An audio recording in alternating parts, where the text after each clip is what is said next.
देखिए, जो घटना हो रही है, ऐसी जो घटना जितनी भी राजस्थान में हो, उत्तर प्रदेश में हो, वो सारी सरकार के संरक्षण में हो रही है।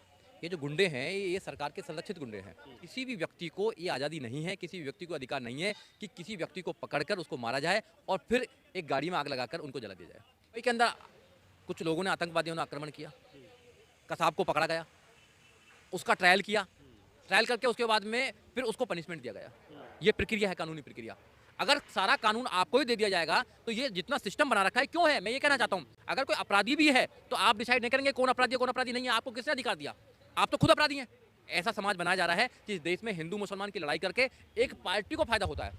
पार्टी इसलिए इस देश में हिंदू मुसलमान के मुद्दों को जिंदा रखना चाहती है। गाय के नाम पर, धर्म के नाम पर, लव जिहाद के नाम पर, 370 के नाम पर, हिंदू मुसलमान के नाम पर, पाकिस्तान हिंदुस्तान के नाम पर, कब्रिस्तान और शमशान के नाम पर। जब मोदी जी उत्तर प्रदेश में जाके कब्रिस्तान और शमशान कर सकते हैं, हिंदुस्तान पाकिस्तान कर सकते हैं, तो फिर ये तो छोटे छोटे प्यादे हैं। प्रधानमंत्री ने कहा कि दलितों को मत मारो, मानना तो मुझे मारो। उनके कहने के बाद और ज़्यादा मारने लगे।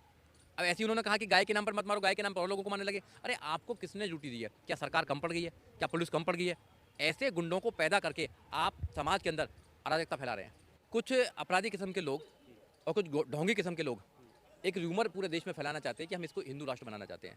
पहले ही वो राम मंदिर बनाना चाहते थे, उससे पहले कभी हिंदू राष्ट्र की बात नहीं करी। अब राम मंदिर बन गया तो मुद्दा खत्म हो गया। मुद्दा खत्म हो गया ना, फिर हाँ, जिद्दा ऐसा मुद्दा जिंदा रखना है जो हिंदू मुसलमान को टच करता हो। स्वागत है आपका AR न्यूज़ इंडिया पर। मैं हूं आपके साथ आकिल रजा। राजस्थान में दो मुस्लिम युवक जुनैद और को उनकी कार में बंधक बनाया जाता है और हरियाणा में जला दिया जाता है। पीड़ित परिवार ने लिखित रूप में शिकायत दर्ज कराई, लेकिन अभी तक एक लोग की गिरफ्तारी हुई है और तमाम आरोपियों के समर्थन में रैलियां हो रही हैं। और अब हिंदू महापंचायत की तरफ से एक बड़ा बयान आया है जिसमें उन्होंने कहा कि अगर राजस्थान की पुलिस किसी तरह का दबाव मोनी मानेसर को गिरफ्तार करने के लिए डालती है तो वो आएगी तो अपने पैरों पे, लेकिन वापस नहीं जाएगी। सोचिए इस देश में चल क्या रहा है। संविधान की खुलेआम मजम्मत और उस सिस्टम की मजम्मत बनाई जा रही है। हमारे साथ एडवोकेट सुजीत सम्राट जी हैं, इनसे हम बात करेंगे। सर, पहले तो ये घटना हो जाती है संविधान को ताक पे रखकर और अब खुलेआम सिस्टम को चुनौती दी जाती है। आखिर सरकारें खामोश क्यों हैं? किस बात की दबिश में? देखिए, जो घटना हो रही है, ऐसी जो घटना जितनी भी राजस्थान में हो, उत्तर प्रदेश में हो, वो सारी सरकार के संरक्षण में हो रही है। ये जो गुंडे हैं, ये सरकार के संरक्षित गुंडे हैं। नहीं तो कोई भी व्यक्ति जरा सा भी कोई भी अपराध नहीं कर सकता है। भारत का संविधान सबको आज़ादी देता है। अगर कोई अपराधी भी है तो उसका एक प्रक्रिया है, उसको कोर्ट लेके जाएं, FIR करें और जो कोर्ट सजा देगा वो माना जाएगा। किसी भी व्यक्ति को ये आज़ादी नहीं है, किसी भी व्यक्ति को अधिकार नहीं है कि किसी व्यक्ति को पकड़कर उसको मारा जाए और फिर एक गाड़ी में आग लगाकर उनको जला दिया जाए। ये तो जितना भी ज़्यादा घृणित काम किया उन लोगों ने कि उन लोगों को तो तुरंत के तुरंत कार्रवाई होनी चाहिए। आप और लोगों को क्या मैसेज देना चाहते हैं? क्या सारे लोग ऐसे ही हो जाए? क्या अराजकता फैलाना चाहते हैं समाज में? क्या संविधान को ख़त्म करना चाहते हैं? क्या दोनों तरफ से फिर अगर ऐसी मारपीट होगी तो फिर ये पुलिस कोर्ट कचहरी क्यों है? बंद कर दीजिए इसको। तो ये अराजकता जो फैलाई जा रही है ये गलत है बिल्कुल। और जो लोग उसके पक्ष में आ रहे हैं, देखिए पुलिस है, पुलिस को काम करने दीजिए। सबसे बड़ी बात तो है इसमें CBI जाँच होनी चाहिए और अच्छी जाँच होनी चाहिए और ये न्यायिक प्रक्रिया में जाँच होनी चाहिए, क्योंकि इसमें कोई सुप्रीम कोर्ट का या हाई कोर्ट का वहाँ का सिटिंग जज होना चाहिए जिसकी अध्यक्षता में न्याय होनी चाहिए। क्योंकि हमें इन पर विश्वास नहीं है कि अच्छी इन्वेस्टिगेशन करेंगे। दूध का दूध पानी का पानी हो जाएगा। फिर उसके बाद बात करें, अगर कोई व्यक्ति अपराधी किस्म का है और घर वालों ने उसका नाम रखा है तो पुलिस को उसको क्लीन चिट नहीं देनी चाहिए। सबसे पहले उसको गिरफ्तार करना चाहिए और गिरफ्तार करके उसको जेल भेजना चाहिए और फिर प्रॉपर इन्वेस्टिगेशन करनी चाहिए। अगर वो व्यक्ति बाहर है तो क्या वो एविडेंस के खिलाफ कुछ काम नहीं करेगा? क्या वो उनको टेम्परिंग नहीं करेगा? एविडेंस को वो ख़त्म नहीं करेगा? क्या लोगों को डराएगा नहीं? बताइए, डरने का मतलब जो उनके समर्थन में लोग आ रहे हैं उनका मानना है कि ये हमारे लिए ये गोरक्षा दल से जुड़े हुए हैं। ये जो जिन लोगों को जलाया गया है वो गो तस्करी करते थे और अगर हम इनके समर्थन में खड़े नहीं हुए तो ये सनातन को खतरा है, हमारी जो गाय पूजनीय गाय है उसको खतरा है। ये तरह की बातें हैं। देखिए, कानून क्या कहता है। जो आपने बताया कि वो गौ तस्कर हैं, जो भी हैं, उन पर आरोप भी हैं। अगर ऐसे कोई आरोप भी हैं तो फिर भी आप किसी को जिंदा नहीं जला सकते हैं। इस देश में मुंबई के अंदर कुछ लोगों ने, आतंकवादियों ने आक्रमण किया, कसाब को पकड़ा गया, उसका ट्रायल किया, ट्रायल करके उसके बाद में फिर उसको पनिशमेंट दिया गया। ये प्रक्रिया है, कानूनी प्रक्रिया। अगर सारा कानून आपको ही दे दिया जाएगा तो ये जितना सिस्टम बना रखा है क्यों है, मैं ये कहना चाहता हूँ। अगर कोई अपराधी भी है तो आप डिसाइड नहीं करेंगे कौन अपराधी है कौन अपराधी नहीं है। आपको किसने अधिकार दिया? आप तो खुद अपराधी हैं, आप तो खुद अपराधी हैं। और ऐसा समाज जो ऐसे अपराधियों का सहयोग करता है या उनका समर्थन करता है, तो मैं ऐसे समाज को मानूंगा कि वो संविधान का विरोधी है। और ऐसा समाज बनाया जा रहा है कि इस देश में हिंदू मुसलमान की लड़ाई करके एक पार्टी को फायदा होता है। पार्टी इसलिए इस देश में हिंदू मुसलमान के मुद्दों को जिंदा रखना चाहती है, गाय के नाम पर, धर्म के नाम पर, लव जिहाद के नाम पर, 370 के नाम पर, हिंदू मुसलमान के नाम पर, पाकिस्तान हिंदुस्तान के नाम पर, कब्रिस्तान और शमशान के नाम पर।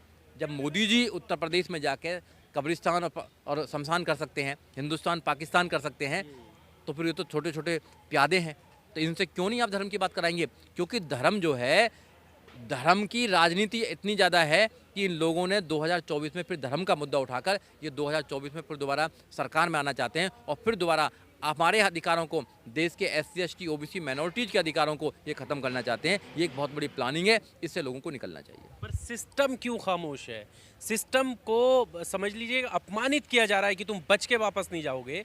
आज के इस देश में जब हम अमृत महोत्सव मना रहे हैं, अमृतकाल में जी रहे हैं, फिर सिस्टम क्यों दबिश मान रहा है कि वहाँ जाकर वो नहीं कुछ कर सकता? देखिए सिस्टम क्या है, सिस्टम कठपुतली है इन नेताओं की, और इनका इलाज है वोटिंग। हर 5 साल के बाद में जनता को ये अधिकार है कि वो अपना नेता चुन सकता है। 2024 में जनता के पास में एक अधिकार आएगा, वोटिंग का अधिकार। 2024 में इनकी सरकार को उखाड़ कर फेंक दे। एक इलाज है इनका, और कोई दूसरा इलाज नहीं है। आप अच्छी सरकार लेकर आएँ, जितने भी पीड़ित लोग हैं, SC ST OBC माइनॉरिटीज, महिलाएं, अम्बेडकरवादी लोग, संविधानवादी लोग, वो इकट्ठे हो जाएं और ऐसी सरकार बनाएं जो इस सरकार को हटा दे, तो आपका परमानेंट इलाज हो जाएगा। नहीं तो ये लोग जो हैं जानबूझ के सारी काम करते हैं। सरकार मिली हुई है, पुलिस इनके दबाव में काम करती है, सारी संस्थाएं दबाव में काम करती हैं। आपने देखा नहीं, दिल्ली के अंदर दंगा हुआ था तो इनके मिनिस्टरों ने क्या बोला कि देश के गद्दारों को गोली मारो? बोला था नहीं बोला था? क्या ही खुलमा सब बात करी है उन्होंने। और आपने देखा हो कपिल मिश्रा को देखा होगा। तो जिस अपराधी की तस्वीरें ऐसे लोगों के साथ हो रही हैं तो वो जिम्मेदारी लेने को तैयार नहीं है।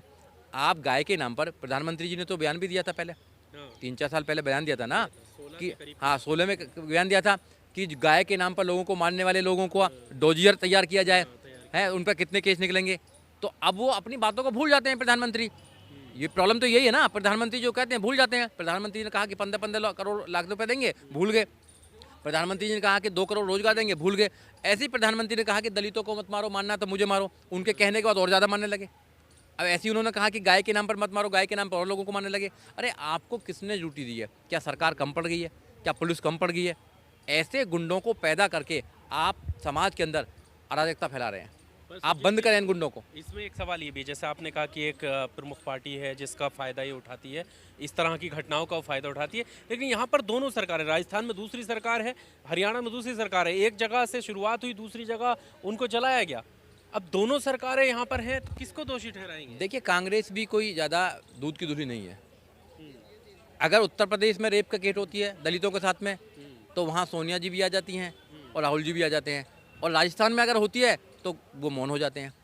तो उनको अपनी राजनीति बिल्कुल क्लियर करनी पड़ेगी कि वो SC ST OBC माइनॉरिटीज के साथ हैं या वो उन ब्राह्मणवादी ताकतों के साथ हैं जो अपराध कर रही हैं, जो गाय के नाम पर मार रही हैं, जो धर्म के नाम पर लोगों को मार रहे हैं। अपनी राजनीति क्लियर करनी पड़ेगी। तो मैं जब भी तो कहता हूँ कि मानव काशीराम साहब ने कहा है कि एक सांपनाथ है और एक नागनाथ है। तो ये दोनों लोगों को समझ में आ रही है। अब हम जाएँ तो जाएँ कहाँ? हर जगह तो ठगे जा रहे हैं। तो लोगों को 2024 के लिए तैयार होना पड़ेगा। अपना नेता चुनना पड़ेगा आपको, जो आपकी आवाज़ को उठा सके, जो पुलिस को बता सके कि आपकी ड्यूटी क्या है, जो सरकारों को बता सके कि आपकी ड्यूटी क्या है। वैसे अगर मरते रहोगे तो फिर बात बनने वाली नहीं है। आपको खड़ा होना पड़ेगा। एक आखिरी सवाल आपसे, जो आजकल बहुत हर्षोल्लास से ये नारा आम हो चला है कि हिंदू राष्ट्र बनाना है, तमाम ऐसे जो है चिंटू निकल रहे हैं और बोल रहे हैं, क्या इन नारों का भी एक असर है जो इस तरह की घटनाएं हो रही हैं? आपको क्या असर है? बिल्कुल असर है। कुछ अपराधी किस्म के लोग और कुछ ढोंगी किस्म के लोग एक र्यूमर पूरे देश में फैलाना चाहते हैं कि हम इसको हिंदू राष्ट्र बनाना चाहते हैं। पहले ही वो राम मंदिर बनाना चाहते थे, उससे पहले कभी हिंदू राष्ट्र की बात नहीं करी। अब राम मंदिर बन गया तो मुद्दा खत्म हो गया। मुद्दा खत्म हो गया ना, फिर जिंदा रखना है। हाँ जिद्दा ऐसा मुद्दा जिंदा रखना है जो हिंदू मुसलमान को टच करता हो। तो ये ऐसे ही कल्पना में एक बना रहे हैं कि हम इसको हिंदू राष्ट्र बनाएंगे। भारत के संविधान की प्रेम्बल आप देखेंगे, प्रेम्बल कहता है कि जो देश है वो सेकुलर स्टेट है और स्टेट का कोई धर्म नहीं है। इस पर मैं आपको टोकना चाहूँगा, क्योंकि जैसे आपने प्रेम्बल की बात करते हैं तो तुरंत उधर से जवाब आता है कि चेंज किया गया है बाद में प्रेम्बल, तो आपको संशोधन लाया गया है। नहीं, संशोधन बिल्कुल लाया गया है। अगर आप इसको हिंदू राष्ट्र बनाएंगे तो फिर आपको बहुत सारी चीज़ समाज को क्लियर करनी पड़ेगी। ऐसे हिंदू राष्ट्र नहीं बन जाता है। हमारे देश का जो कॉन्स्टिट्यूशन की जो आधार है वो आधार ही इसी बात पर है कि ये किसी भी धर्म का राष्ट्र कभी नहीं बन सकता है, क्योंकि इस देश का कोई राष्ट्र नहीं है। देश के लोगों का राष्ट्र हो सकता है, देश का राष्ट्र नहीं हो सकता कभी भी। आप हिंदू राष्ट्र कैसे बना देंगे इसको? क्या संविधान में कितना संशोधन करेंगे आप?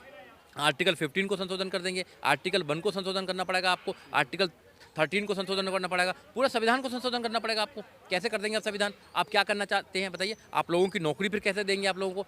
तो ये जाति के नाम पर, धर्म के नाम पर देश नहीं बना है। जब लड़ाई हुई थी देश के अंदर, जब 2 देश बने, पाकिस्तान और ये इंडिया बना था, तो एक देश जो है धर्म के नाम पर बन गया। मगर हमारे जो फोर फादर्स हैं उन्होंने लड़ाई लड़ी कि ये देश के जो देश है ये धर्म के आधार पर नहीं बनेगा, ये मानवता के आधार पर बनेगा। इसलिए be the people of India की बात करते हैं, भाईचारे की बात करते हैं। ऐसे नहीं बन जाएगा देश, कोई इनके कहने से बन जाएगा।